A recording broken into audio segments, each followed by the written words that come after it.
우리 한번 옆에 있는 분, 이렇게 양쪽에 있는 분에게 오늘 인사하고 축복하면 좋겠는데요.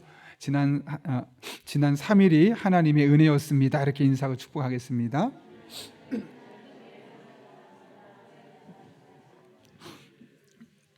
예, 제가 좋아하는 그 기독교 저자 중에 스티브 맥베이라는 분이 있습니다. 은혜 안에 머무는 삶이라는 책을 오래전에 써서 제가 얼마 전에 다시 한번 확인해서 읽었던 적이 있는데요. 이 책이 얼마나 인기가 있었는지 베스트셀러가 되었습니다. 이곳저곳에서 와달라고 그래서 여러 곳을 다니면서 강연을 다니게 되었던 것이죠. 그래서 유럽도 가고 아프리카, 아시아, 중국의 지하에 있는 교회까지 아주 분주하게 다니며 강연을 소화했습니다. 여러분, 이렇게 열심히 다니면 어떤 일이 생길까요? 어느 날 문제가 생겼습니다. 머리부터 온몸에 발진이 일어나게 된 겁니다. 의사의 진단은 스트레스성 질환이었습니다. 이상했습니다. 아니, 내가 하나님의 일을 열심히 하고 있는데, 더군다나 전 세계를 다니면서 하나님의 은혜 안에 머무는 삶을 증언하고 있는데 왜 나한테 스트레스성 질환이 생기는 것일까? 자신의 삶을 거꾸로 돌아보기 시작했습니다. 내가 지금까지 나름대로 주님을 위해서 열심히 바쁘게 헌신적으로 살아왔다고 생각했는데 왜 자꾸 심한 스트레스를 내가 받는 것일까? 돌아보니 어느 순간 처음에는 하나님의 은혜 안에 머물며 하나님과 친밀한 관계 속에서 살아갔는데 스케줄이 많아지고 일이 많아지다 보니까 하나님과의 관계는 점점 단절되고 열심히 일만 하고 있는 자신의 모습이 보이게 되었던 겁니다. 주님의 은혜를 증언하고 있는데 주님은 온데간데 없어지고 그냥 열심히 설명하고 강연하는 이 한 사람만 남아있게 되었던 것이죠. 내가 하나님과의 관계에서 놓쳐버린 것이 있구나. 그래서 책을 다시 쓰게 되었던 것이 은혜 안에 머무는 삶. 제가 그 전에 있던 책은 다른 책이었고요. 그 책이 인기 있는 책이 되어서 은혜 안에 머무는 삶이라는 책을 쓰게 되었습니다. 이 책에서 그분이 이런 말을 했습니다. 지구가 태양을 중심으로 도는 것이 구심력 때문이듯 우리가 하나님과 동행하는 것은 다른 무엇이 아니라 은혜 때문이다. 지구가 구심력 때문에 계속 태양 뒤를 튕겨나가지 않고 돌지 않습니까? 그것처럼 우리가 하나님의 은혜 안에 머물렀기 때문에 계속해서 하나님과 함께 소통하며 믿음의 길을 걸어갈 수 있다는 거죠. 내 힘과 내 실력과 내 지식에 의존되는 것이 아니라 하나님이 나를 그렇게 붙들어 주셔서 이 하나님과 관계 속에서 이런 은혜들을 누리고 있다는 겁니다. 그리고 나서 우리가 이렇게 하나님 중심의 삶을 살 때 내게 찾아오신 하나님의 은혜를 경험할 수 있다라고 그가 이야기하고 있죠. 여러분, 그렇다면 우리는 살아가면서 어떻습니까? 여러분도 혹시 이 스티븐 맥베이 목사님 같지는 않습니까? 하나님의 은혜를 받았는데 내 안에 하나님 만난 감동이 있는데 어느 순간부터 내게 주어진 일상에 너무나 분주하게 살아가다 보니 내 일상은 열심히 살고 있는데 하나님은 내게서부터 사라지고 은혜가 메말라버린 삶을 살고 있지는 않습니까? 그래서 분명히 교회는 열심히 나오고 있는데 신앙생활은 잘하는 것처럼 보이는데 이상하게도 스트레스가 받고 신앙생활에 재미가 없지는 않습니까? 열심히 산다고 해서 우리의 삶에 하나님의 은혜가 머무는 것은 아닙니다. 열심히 사는 것만큼 중요한 것이 하나님과의 개인적인 친밀한 관계, 즉 하나님의 은혜 안에 머무는 삶이 전제될 때 열심히 살아가는 그 일상이 우리에게 의미가 있는 것이죠. 그렇다면 우리는 어떻게 하나님 중심의 삶을 살아갈 수 있을까요? 오늘 주제와 매우 긴밀하게 연관이 되어 있는데요. 그것은 바로 성령으로 충만한 삶을 살아가는 겁니다. 우리 그 전에 살펴봤던 두 번째 성령에 대한 강의에서 성령 충만의 결과로 여러 가지 일들이 우리 안에 일어날 수 있음을 나누었습니다. 오늘은 그 이후에 계속 이어지는 이야기인데요. 8번째로는 첫 번째 성령의 열매와 그 다음에 성령의 은사에 대해서 살펴보려고 합니다. 오늘 이 둘은 다 살펴볼 수 없습니다. 오늘은 특별히 성령의 열매에 대한 부분을 좀 간단하게 살펴보려고 하는데요. 이 둘 사이의 균형이 너무나 중요합니다. 사실 예전에는 성령의 이 은사 측면이 매우 강조되어 있었습니다. 근데 어느 순간부터 이 은사적인 측면은 왠지 이 중심에서 멀어져 있고 성령의 열매 측면만 강조되어 있습니다. 근데 그게 왜 그런가 살펴봤더니 313년 로마 황제 콘스탄티누스가 이 밀라노 칙령에 의해서 이 기독교가 국교화가 되지 않습니까? 신앙의 자유가 선포되고 이제 기독교인에게 법적인 권리가 생기면서 교회가 교권화, 즉 권력화되기 시작했습니다. 그러면서 성령의 역사는 사라지고 사람의 생각과 사람의 지혜를 짜내는 것들이 중심을 차지하게 되었던 것이죠. 그러면서 신학이라는 미명하에 성령의 역사를 철저히 제한하고 성령의 은혜를 사모하는 자들 일컬어 신비주의자다라고 말하면서 오히려 성령 충만을 사모하는 이 은사적인 측면을 강조하는 분들은 교회 안에서 몰아내고 오히려 철저히 이성 안에서 성령의 열매, 인격의 변화, 삶의 변화만 강조한 일들이 이 교회 안에 일어나게 되었던 것이죠. 근데 이것이 비단 로마 교회를 그래서 끝난 것이 아니라 전 세계적인 흐름으로 흘러나게 되었던 겁니다. 그래서 우리나라도 마찬가지입니다. 오늘날도 이 둘 사이의 균형이 너무나 중요한데 은사적인 측면은 아예 우리가 신경도 쓰지 않습니다.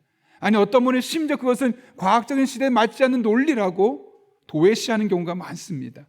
그리고 우리 기독교인이 세상에서 비판받지 않고 기독교적인 영향력을 발휘하려면 이 열매가 너무너무 중요하다, 이 한 가지만을 강조하고 있는 것이죠.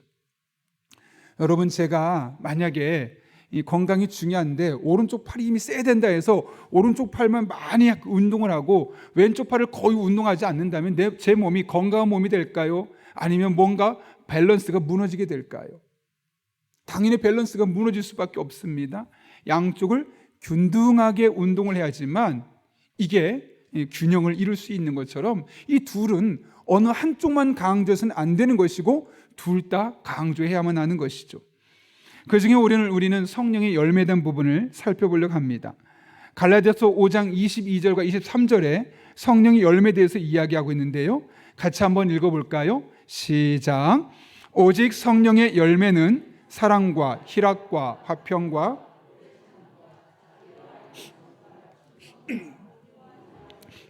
이 같은 것을 금지할 법이 없느니라. 아멘. 여기 보게 되면 이 22절과 23절 말씀 보게 되면 성령의 열매에 대해서 두 가지 사실을 알 수가 있죠. 첫 번째로는 성령의 열매는 인격적이라는 겁니다. 여기 9가지 열매를 자세히 한번 살펴보십시오. 사랑과 희락과 화평과 오래 참음과 자비와 양선과 충성과 온유와 절제니 이 같은 것을 금지할 법이 없느니라. 이 9가지를 보게 되면 한 사람의 성품과 매우 연관되어 있음을 보게 됩니다. 특별히 여러분 많이 들어보셨겠지만 오직 성령의 열매는 하고 단수로 시작되고 그 뒤에 나타나는 열매는 9가지가 되어 있죠. 그러니까 성령의 열매는 따로따로, 예컨대 사랑은 있는데 기쁨은 없거나 평화로운데 참지 못한다거나 그럴 수 없다는 겁니다. 이 9가지 열매가 한꺼번에 열리는 것이기 때문에 어떤 거 한 가지는 도드라지고 있는데 한 가지는 나타나지 않는다. 그것은 성령의 열매가 아니라 그냥 그 사람 개인의 인격이고 개인의 삶이고 개인의 노력에 불과한 것이죠. 성령의 열매는 한꺼번에 9개가 열려지는 것이기 때문에 그 사람 자체가 변하는 겁니다. 여러분 생각해 보십시오. 한 사람이 이렇게 9가지 면에서 성장을 이뤄내게 된다면 그 사람이 얼마나 놀라운 인격의 변화가 일어나겠습니까?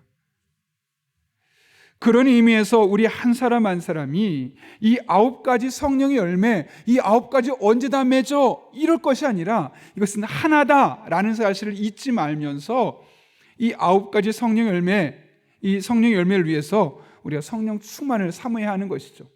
그럴 때 우리가 볼 때는 전혀 변할 것 같지 않은 우리들이 변할 수 있게 되는 것입니다. 신앙의 발달 단계가 있죠. 구원을 받고 나면 아기 같은 신앙의 모습입니다. 교회를 열심히 다니지만 여전히 교인 같지 않은 이 세상 사람들의 모습과 전혀 변함없는 모습으로 살아갑니다. 그런데 그 단계에서 한 단계 넘어가면 성화, 즉 거룩을 향해 나아가는 겁니다. 언제 끝날까요? 이 세상에서 우리 목숨이 끝나는 그 순간까지 조금씩 날마다 우리가 거룩한 그리스도의 모습으로 닮아가는 것이죠. 그런데 여러분, 성화, 즉 우리가 거룩해지는 것은 인격의 변화가 일어나고 나의 본성을 뛰어넘는, 나의 기질을 뛰어넘는 인간의 성질을 보여줄 수 있는 것은 내가 열심히 살아야지, 착하게 살아야지 한다고 해서 되어지는 것이 아님을 여러분은 아마 경험해 보셨을 겁니다. 얼마나 많이 결단하고 얼마나 많이 좌절했습니까? 다신 그렇게 하지 말아야지 했는데 어느 순간 돌아보면 또 그렇게 하고 있는 여러분의 모습을 보지 않습니까? 사람은 결코 쉽게 변하지 않음을 우리는 우리의 삶을 통해 이미 수년 혹은 수십 년 동안 경험해 왔습니다. 그렇다고 해서 윤리적이고 도덕적인 책을 많이 읽는다고 해서 우리의 삶이 한순간에 달라지거나 변하지는 않습니다. 물론 지적인 동의는 일어날 수 있지만 그것이 근본적으로 나를 변화시키는 데는 어려움이 있다는 것을 우리는 지금까지 수없이 경험해 왔습니다. 종종 지역사를 섬기자, 세상을 바꾸는 교회가 되자라고 표를 삼는 교회들이 있습니다. 우리 교회도 그런 꿈이 있습니다. 근데 여러분, 그런 것들이 어떻게 가능할까요? 우리가 선행을 많이 베풉시다, 착한 일 합시다, 보다 윤리적이고 도덕적이고 더 사랑스러운 사람이 되어갑시다, 이렇게 결단하고 마음먹는다고 해서 될까요? 물론 그렇게 마음먹지 않은 사람들에 비해서는 조금 나아질 수 있겠지만 궁극적인 변화는 일어날 수 없는 겁니다. 내가 변해야 되는 겁니다. 근데 그것이 어떻게 가능하냐? 성령으로 충만해서 이 성령의 9가지 열매들이 나의 삶에 차근차근 맺혀지게 되면 내가 변하게 되어 있고, 이렇게 변화된 사람이 많아지면 그 많아진 변화된 사람으로 말미암아 이 세상은 바뀌게 되어 있는 것이죠. 그러므로 이 세상이 정말 달라지길 원한다면 정치와 경제와 사회 문화를 보면서, TV를 보면서 답답한 심령이 가슴을 두드리기만 할 것이 아니라 우리 그리스도인들이 보다 더 성령 충만한 사람이 되어서 우리들의 삶의 자리로 나아가는 겁니다. 나의 직장 속에 나아가서 내가 성령 충만한 사람이 되어서 사랑의 사람, 기쁨의 사람, 평화의 사람, 오래 참는 인내의 사람, 자비와 양선으로, 충성스러운 모습으로, 온유한 모습으로, 절제한 모습으로 우리의 삶의 자리에서 섬기게 되어질 때 그런 변화가 조금씩 일어나게 되어 있는 것이죠. 그래서 우리 그리스도는 본질적으로 성령 충만해야 합니다. 왜냐하면 우리에게 맡겨진 사명이 무엇입니까? 이 썩어져가는 세상을 더 이상 썩어지지 아니하도록, 썩어지는 속도가 늦춰지도록, 그 안에 한 명이라도 그리스도는 더 많아지도록 하기 위해서 우리가 이 땅에 존재하는 건 아니겠습니까? 그러면 세상이 왜 이래? 정치인들은 왜 이래? 경제인들 도대체 왜 그러는 거야? TV를 보고 신문을 보고 한탄만 할 것이 아니라 내가 보다 더 그리스도인답게 성령 충만을 삼으며 내 인격을 변화시켜 나아가는 것. 그럴 때 지금 당장은 이 세상이 변할 것처럼 보이지 않아도 마침내 우리들로 말미암아 조금씩 변화되어 가게 되어 있는 것입니다. 그러므로 늘 성령 충만을 사모하는, 그래서 우리 개개인의 인격이 이 성령의 열매를 통해 변화되는 은혜를 경험할 수 있기를 예수님의 이름으로 축원합니다. 두 번째는 이 성령의 열매들을 잘 보십시오. 이건 보면 다른 사람과의 관계에서 맺혀지는 것들입니다. 여기서 나타나는 이 9가지 열매들은 사실 하나님과의 관계에서 있는 것라기보다는 내 주변에 있는 사람과의 관계에서 나타나는 것들입니다. 자세히 보실까요? 사랑, 다른 사람을 사랑하는 거죠. 또 기쁨, 화평, 오래 참음, 자비, 양선, 충성, 온유, 절제. 이 9가지를 잘 보시면 결국은 다른 사람과 나 사이의 인간관계 안에서 필요한 덕목들임을 깨닫게 됩니다. 여러분, 그런 의미에서 만약 다른 사람들이 없다면 이 성령의 9가지 열매가 우리에게 무슨 의미가 있을까요? 그런 의미에서 성령 충만함이라는 이야기는 다른 말로 하면 다른 사람과의 좋은 관계를 맺으라는 말과 다르지 않습니다. 유명한 상담학자 폴 투르니에가 이런 말을 했죠. 사람이 혼자 할 수 없는 일이 두 가지가 있다. 하나는 결혼하는 것이고 또 하나는 그리스도인이 되는 것이다. 이게 무슨 말이겠습니까? 그리스도인이 된다는 것은 결국 다른 말로 하면 다른 사람과의 관계 속에서 뒤어진 것을 의미하는 것이죠. 근데 여러분, 우리가 아무리 사랑스러운 사람이 되고 절제하고 온유한다 할지라도 내 주변에 아무런 사람이 없고 내가 무인도 혼자 있다면 이 성령의 9가지 열매가 무슨 소용이 있겠습니까?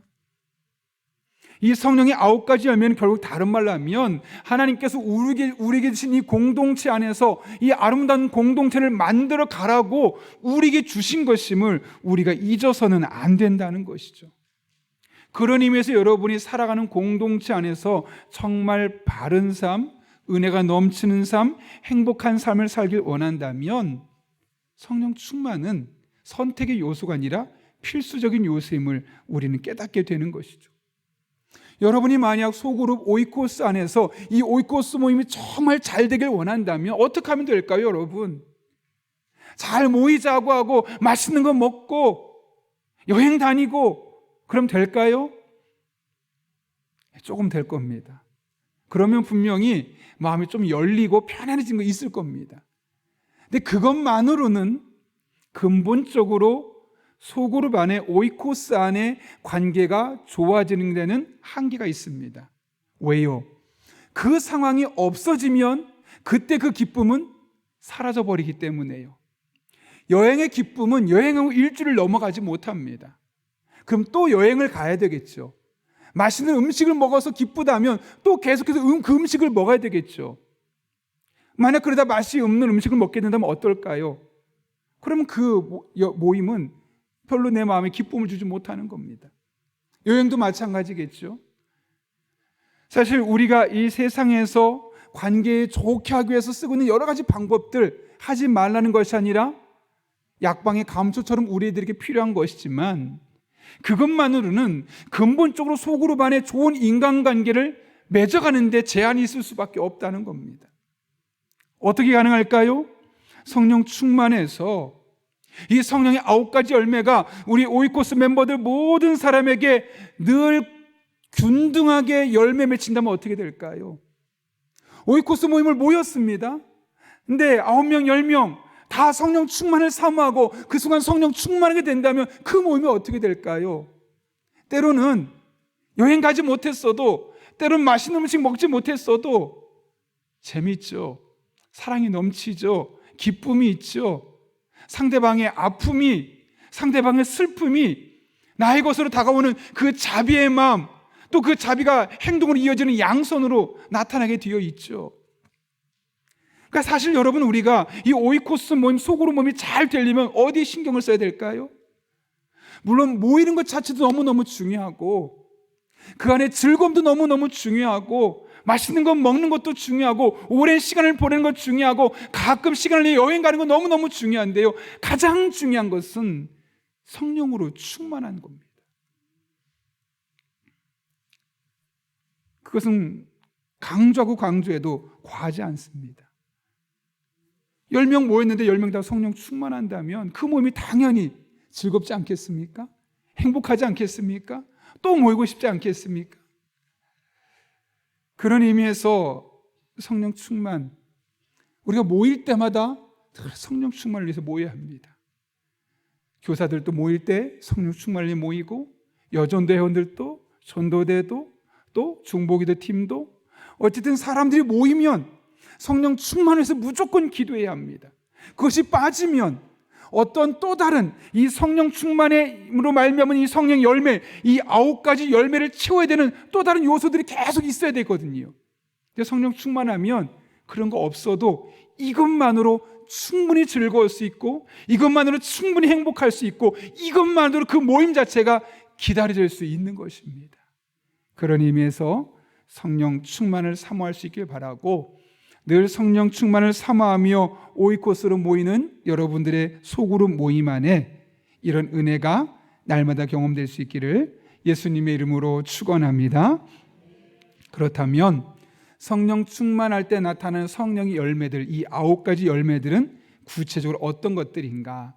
그냥 화면을 보고 사진을 보고 여러분 앞에 있는 부분은 간단하게 할게요. 여러분 뒷부분에 보시면 짧게 설명이 되어 있거든요. 여러분 유인물 뒤에 보실까요? 박스가 있죠. 여기 보면 사랑부터 절제까지 9가지 열매가 있습니다. 이건 제가 만들어낸 것이 아니라 아주 저명한 학자분이 만든 것을 제가 좀 가져온 겁니다. 이렇게 또 인용했다고 밝혀야지 표절이 안 되거든요.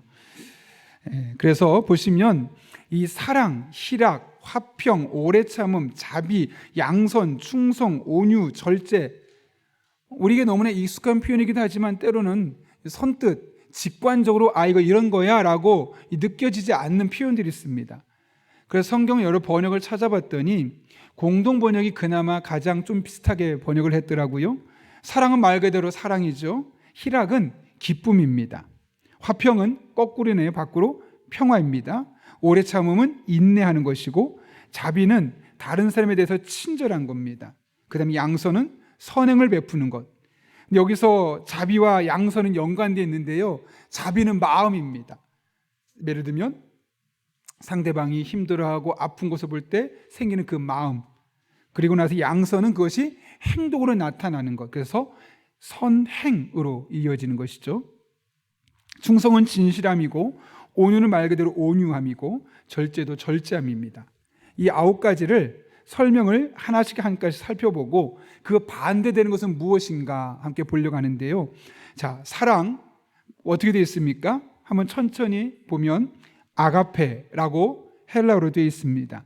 아가페 사랑은 조건 없는 사랑, 부모님의 자녀를 향한 사랑, 이 사랑을 말하면서 두 번째로 보면 자기 이익만 생각하지 않는 마음이고, 누군가를 소외시키지 않고 덮어주고 감싸주는 마음이며, 시기하지 않고 질투하지 않고 진리를 기뻐하는 마음, 이것이 바로 사랑이라고 이야기합니다. 그럼 사랑의 반대는 뭐냐? 누군가를 증오하고 투기, 질투하는 것을 일컬어 사랑의 반대라고 표현하고 있다는 것이죠. 두 번째로 희락입니다. 박스에 있는 거 보시고 1번 뭐로 되어 있습니까? 항상 기뻐하는 마음. 여러분 2번 읽어볼까요?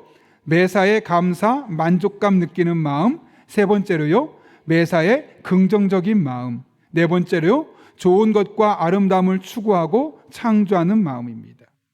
그럼 이 기쁨의 희락의 반대는 뭐냐면 염려하는 것, 또 자신의 현재 삶을 고통스러워하는 겁니다. 세 번째로는 화평이라고도 말하고 평화라고도 말하는데요, 첫 번째로 뭐로 되어 있습니까? 모든 사람들과 평화하는 마음. 두 번째로요, 내가 옳더라도 상대에 맞추는 마음. 세 번째요, 모든 사람의 이익을 쫓아 은혜를 가지는 마음. 네 번째요, 법도를 쫓아 불편을 주지 않는 융통성 있는 마음. 이게 무슨 말이냐면 칼같이 재단하고 자기 기준에 맞지 않으면 정죄하는 것이 아니라 상대방을 융통성 있게 바라볼 수 있는 그런 탄력 있는 마음을 말하는 것이죠. 다섯 번째, 나를 드러내지 않는 걸림이 없는 마음. 나를 드러내서 다른 사람을 주눅들게 하는 것이 아니라는 거죠. 그래서 평화의 반대는 뭐냐면 분쟁이고 다른 사람과 원수 맺음을 의미합니다. 네 번째로 오래 참음은 인내라고도 말하는데, 말 그대로 첫 번째로 오래 참음. 두 번째 읽어볼까요? 모든 일에 성급하지 않음.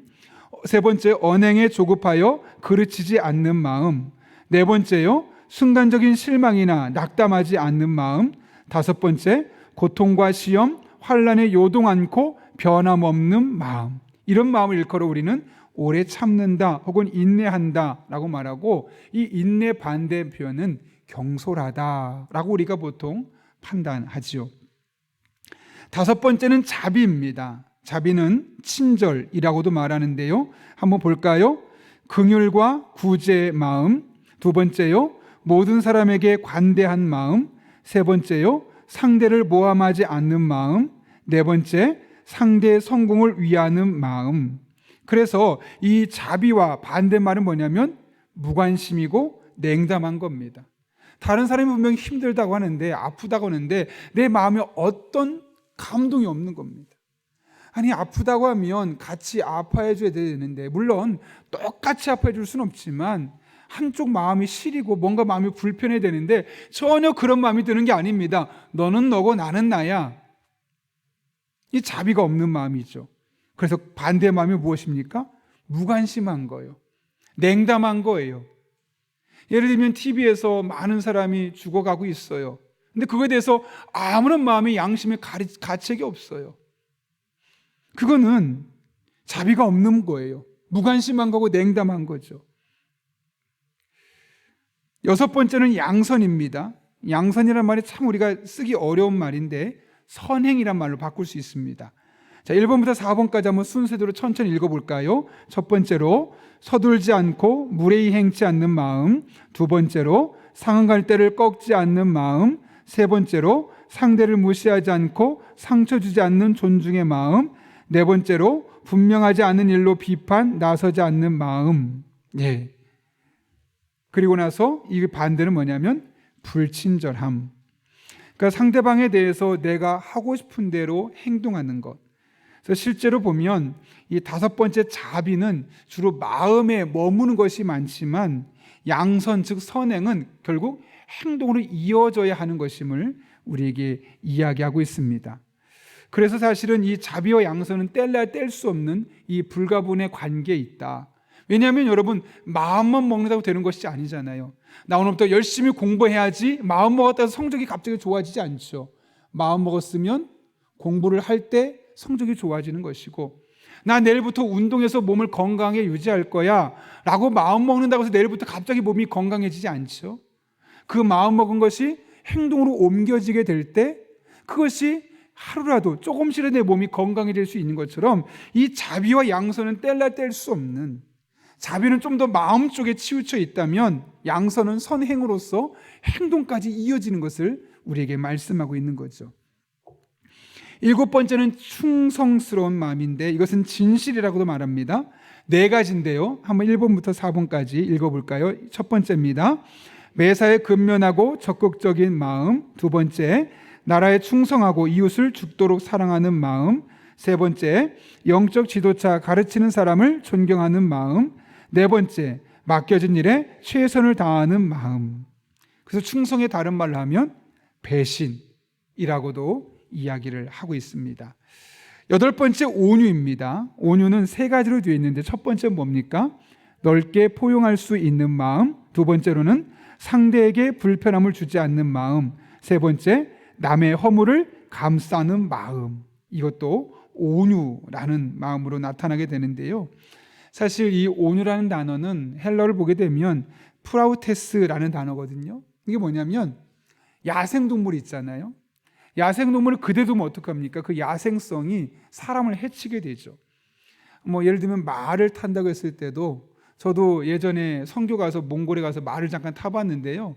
처음엔 좀 겁이 났어요. 왜냐하면 덩치는 큰데 그 말이 갑자기 날뛰기라도 하면 어떡할까? 그런 겁이 나는데 전혀 걱정할 필요가 없는 것이 그 말들은 잘 길들여져 있거든요. 그래서 좀 미숙한 우리가 타고 가만히 있으면 그냥 저절로 코스를 따라서 돌아오게 되어 있더라고요. 여기서 말하는 이 온유라는 말이 그런 단어입니다. 그러니까 길들여져서 야생동물이 이 본래 성품을 꺾어버린 것. 사실 여러분 사람마다 자기 본성이 있잖아요. 모난 모습이 있잖아요. 근데 그것이 잘 안 꺾여요. 평상시에는 꺾인 것처럼 우리가 가면의 삶을 살 수 있거든요. 근데 내 마음을 감정을 건드리거나 나를 불편하게 하면 어떻게 하냐면 톡 무의식에서 튕겨나와요. 그러니까 평상시에 우리가 그것을 무의식 속에 자꾸 구겨 넣어서 내가 그렇지 않은 사람처럼, 내가 변화된 사람처럼, 달라진 사람처럼 보이지만 결코 그렇지 않아요. 누군가 내 감정을 딱 건드리면 그 무의식 속에 있었던 나의 불편한 감정들이 툭 튀어나와요. 그게 때로는 상처가 될 수 있고 쓴뿌리가 될 수 있고 다양한 것들이 튀어나와서 갑자기 좋았던 인간관계가 틀어지기도 하고 아무것도 아닌 일에 크게 화를 내어서 부부관계가 섭섭해지기도 하고 그러다 교회 안에서 서로 시험 들고 교회를 떠나기도 하고 하는 일들이 여기서 일어나거든요.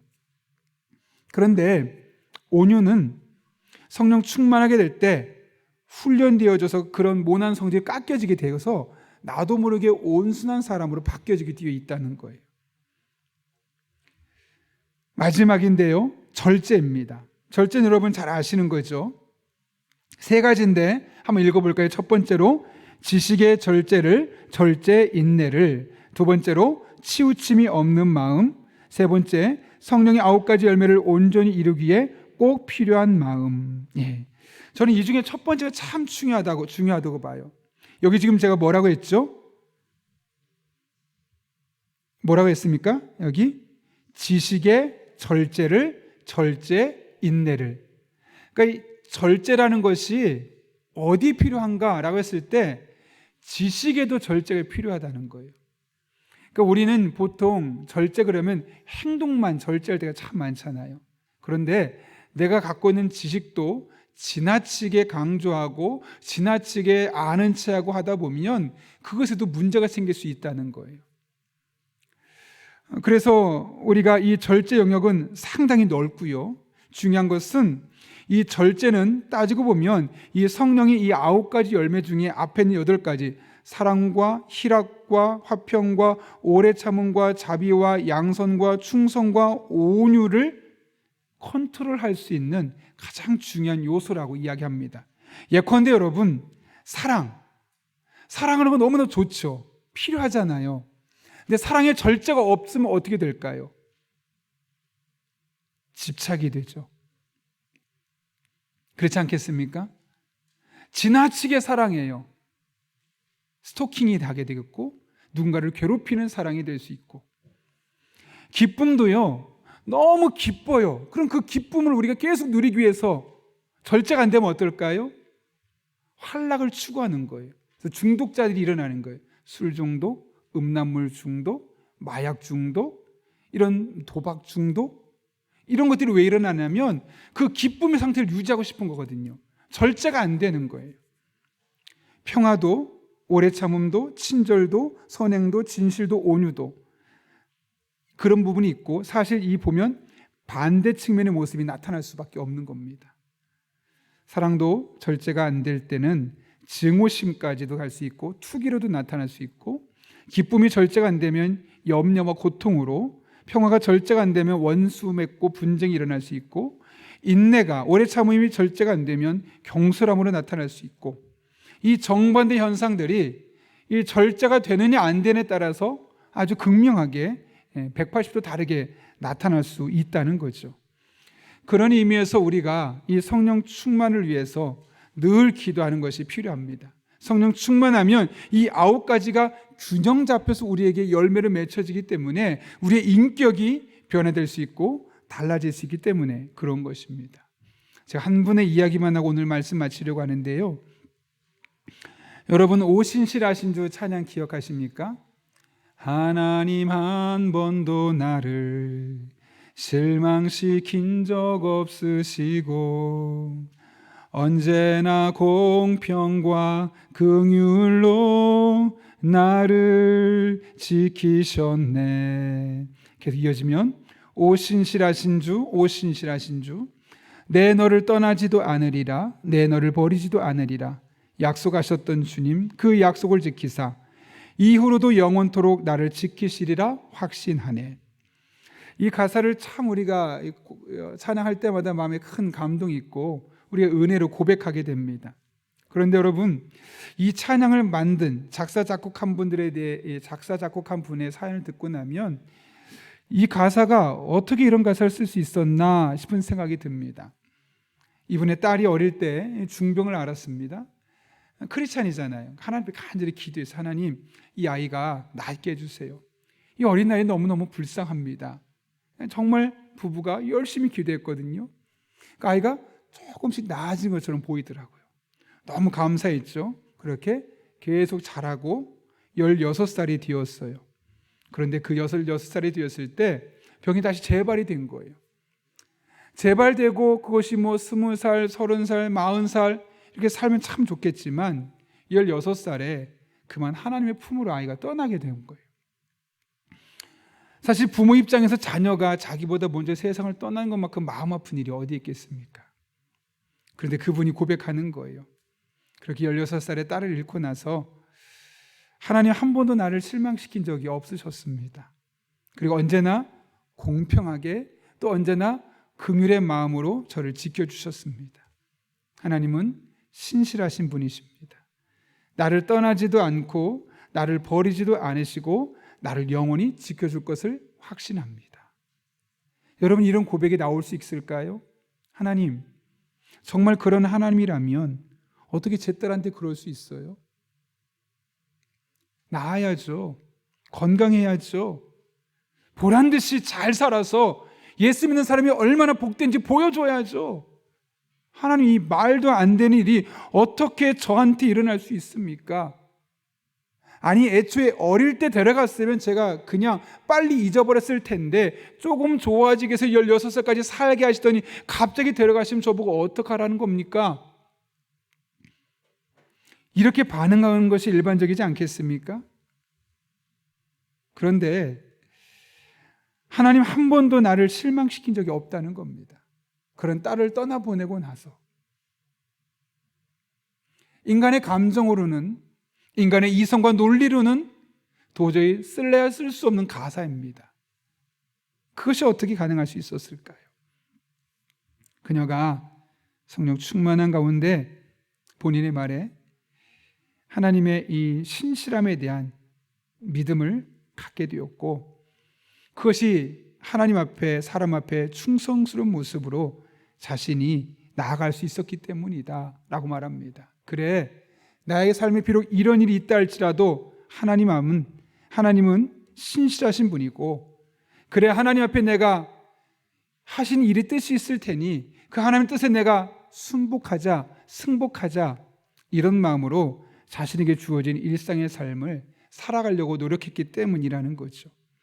제가 오늘 시간이 많지 않아서 각각의 9가지 열매들의 원문과 근거가 되는 성경 구절을 다 살펴보진 않았지만 충성에 대한 부분 하나만 살펴보고 마치려고 하는데요.